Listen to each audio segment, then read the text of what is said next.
2025 Japanese Grand Prix Race Notes. Dick's Race Notes.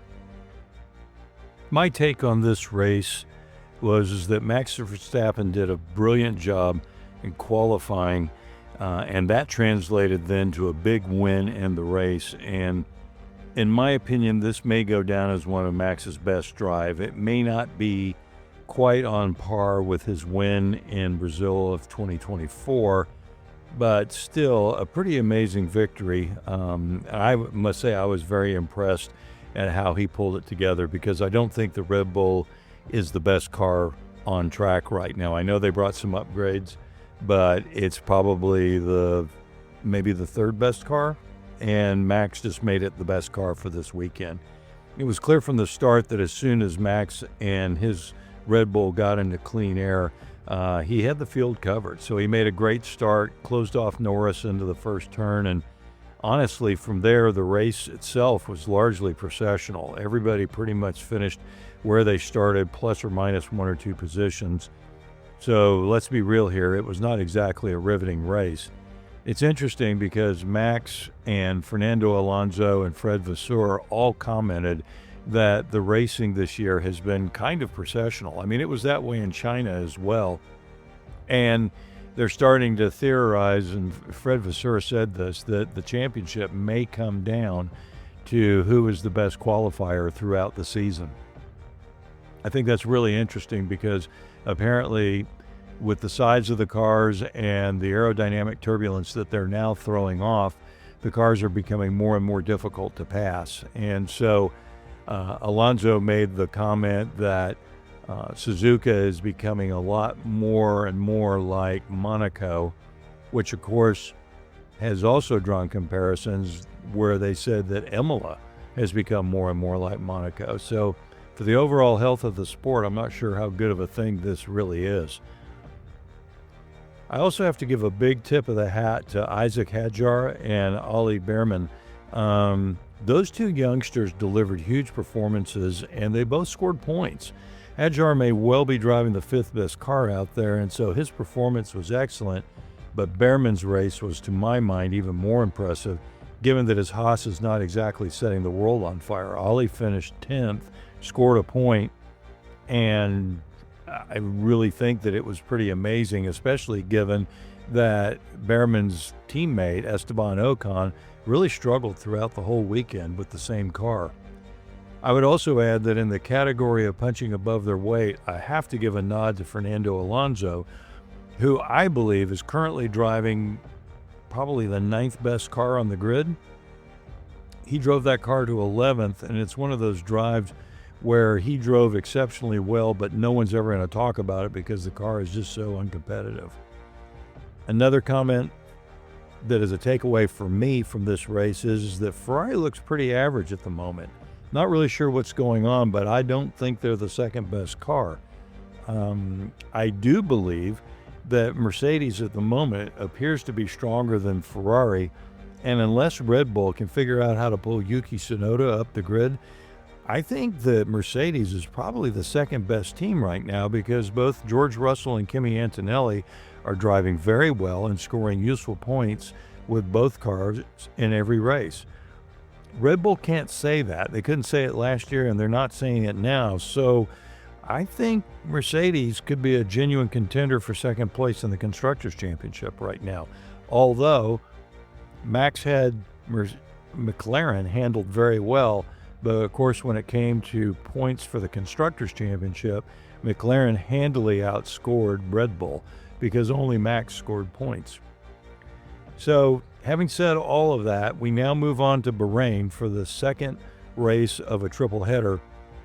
And I honestly think that Bahrain's going to throw a joker into the mix, given the abrasive track surface. The track is in the middle of a desert, so the air is dry. We're probably not going to see any rain, but we will see dust getting on the circuit from time to time. It'll be another interesting race, another one that will give us an opportunity to see exactly what the pecking order is. I'm looking forward to it. Hopefully this race won't be as processional as what we saw in Japan. Hey Dick, here's what I'm thinking when it comes to the 2025 Japanese Grand Prix. Number 1, Max's pole winning lap. Max truly is a professional, in a class of his own. All weekend, he was honest about the car, but what was so impressive is how he put his nose to the grind and did the work.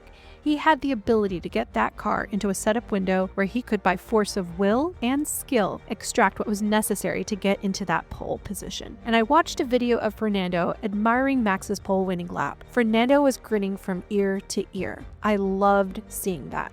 Greatness admiring greatness. Fernando said it well, quote, "Only he can do it. There is no other driver at the moment that can drive a car and put it so high or higher than the car deserves. I think it was a magical moment for everyone here," end quote. Number 2, Max's Suzuka race. Max got out of turn 1 and never really looked back. It felt like a deja vu of 2023 and the first part of 2024. He angled his car into the inside line and executed beautifully. From that point, with the clean air, he relaxed and got into a rhythm. We said it a lot in 2023 and in 2024. Max is a generational talent, and I have to agree with Christian that Max's race was beautiful. Now, can you imagine if Max had been in a McLaren? I saw a graphic that noted that the quali laps between the McLarens and Max, and then Ferrari's Leclerc and Mercedes Russell. Crazy. In my mind, Max's quali lap just confirms that that car, as unruly as it may be, is really suited to him,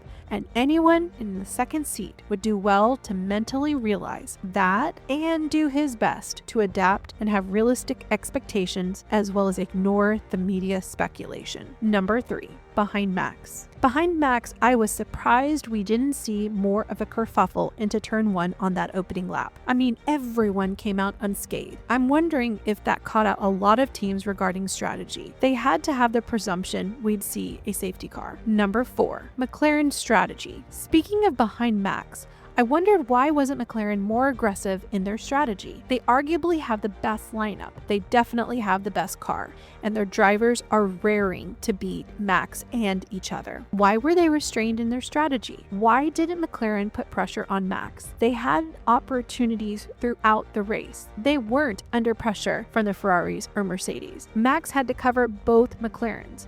I can understand in the initial laps, maybe even up to lap 20, when rain was mistakenly predicted, to have a bit of caution. But they were in a bit of a train. Each of their cars were in dirty air. Oscar was putting pressure on Lando more than Lando was putting pressure on Max. So why not switch it up? Give Oscar a chance to see if he could take on Max. I realize it was a gamble, but in a race that seemed to be one of simple endurance, why didn't they take a more aggressive approach? Didn't we all see that McLaren dummy call coming? Smart Red Bull didn't fall for it. With a low tire deg situation, it seems an early call to take the gamble might have given Lando the opportunity to take on Max, considering the lineup parity at McLaren. I really am scratching my head as to why an aggressive gamble didn't occur.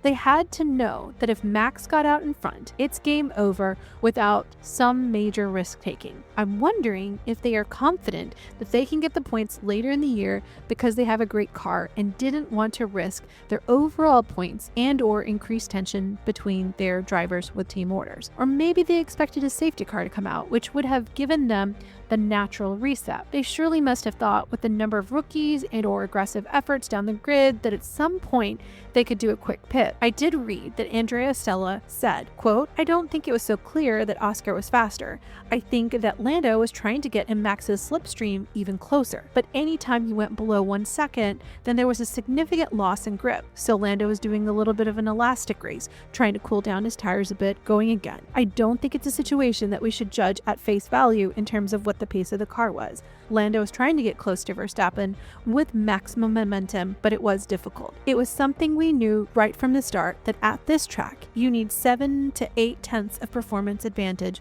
to be able to overtake," end quote. When I read that, I did think that's an interesting perspective. As I have been thinking about this race and how Red Bull and McLaren approached it, my current conclusion is that their strategies exemplify their philosophies with inherent challenges and opportunities. As we all know, Red Bull clearly prioritizes Max, and some have even argued to the point that they are more focused on the Drivers' Championship over the Constructors. That's fine. fine when you have the best car and best driver to turn out the points so that he leaves the competition, including his teammate, in the dust, and you ultimately win constructors. I haven't run the numbers, but isn't it a bit of a gamble for them expecting their number one to extract the most out of an unruly car, albeit one developed towards his preferences? You surely must have a lot of confidence in his talent. And wouldn't last year have shown them that this approach is open to problems? On the other hand, you have McLaren. They have, over the long term, developed what is arguably the best car on the grid and two drivers who are equally matched and both desire to win the Drivers' Championship. After last year's win, wouldn't they realize that they got through the year with the approach of two number ones? But neither of these drivers will be satisfied ceding to the other when he inherently believes he should win the Drivers' Championship. It's what every driver dreams of. For the third race of the year, I feel like this type of strategy call between drivers is a bit concerning. Maybe they were concerned about whether swapping Oscar would have put Oscar on par points-wise with Lando, but ultimately the team gave up a potential win and important constructor points. Again, the only way I can rationalize it is that they must believe that they can get the points later in the year, especially in light of how Lando got out of the pit. I can only imagine that both drivers wanted to go after Max, but if Oscar had pace, shouldn't he have been given the opportunity to at least try? I'll have to discuss this with the guys offline. Number 5, where was the rain? Was I the only one who wondered where the rain was, thinking that outside of that, this wasn't going to be a very active race? For someone like me, who loves watching Suzuka, especially in the rain, I was definitely disappointed. Number 6. Frustration for Charles and George. How frustrating must it have been for Charles and George, all that effort to simply maintain their positions? The lack of aggressiveness by the top 3 didn't give them an opening to somehow slide in to take a spot on the podium. Number 7. Going flat out. A positive I take from this race, hopefully the drivers agree, is that with the low tire deck, they could go flat out pretty much all race. And at Suzuka, as grinding as it must have been, the fact that no one made errors shows that they are all driving at such a high level and caliber of skill on track. This was in many ways a race of endurance, and when we listen to those radios, you can clearly hear the mental load on the drivers, not to mention the G-forces. These drivers gave it all they had. Number 8, rookies. My admiration for 2 of our rookies increased as this race unfolded, Kimi and Isaac. Kimi had held his own, albeit in an uneventful race. His quali position was right up there with the experienced drivers, including his teammate. I shouted a good job as I watched his final quali lap. I know his ability to lead the race came more from Max and Lando's battle, but it was nevertheless nice to see him at the front for those moments.